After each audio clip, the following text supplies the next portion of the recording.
Candidato Presidente República José Ramos Horta concentra na Komisi Político e a Campo Futebol Beloi Wainghira halo kampanya iha município Viqueque. Continua hetang acompanhamento do Presidente CNRT Kairala Sanana Gusmao, Ramos Horta afirma iha município ho base votos Partido Fretilin se dissolve do Parlamento Nacional Wainghira nia eleito ba Presidente República. Tambah iha ona violação constitucional desde fula março tinan rihun rua ruanulu liuba. E pior liu halo actos na be la fa posse. Crise hagu iha na ba. Laos, anessa teta fali, hili karik número 14, Ramos Horta, bel hagu crise. Crise hagu tiona, ia 2017 e 2018. Crise ne haklea ia 2020.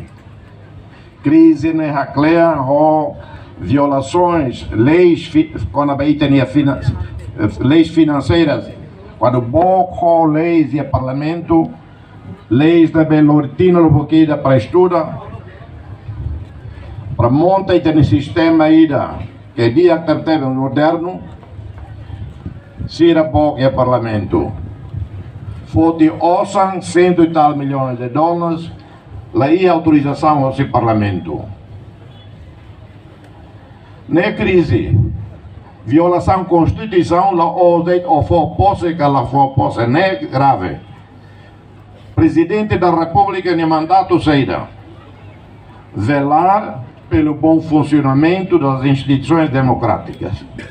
Portanto, taumatan Hare monitora que instituições democráticas funcionam tuir leis e funcionam los tuir programa, tuir orçamento. Quando governo lá tem executa nia programa, lá executa orçamento benissimo, né ona falhança vida e for base constitucional para presidente atual dissolução do governo.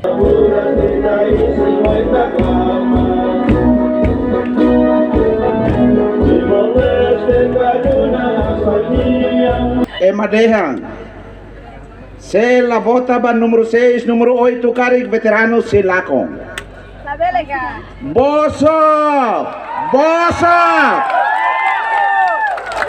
La liga politiza no lohe povo ne. Se la hija una alternativa no esperanza política de aquí uno no. La liga dúvida ho door to door nebe mai dehen apa. O atu veteranos tem que votar ba neba o ba ne so nian la kono la liga fiar.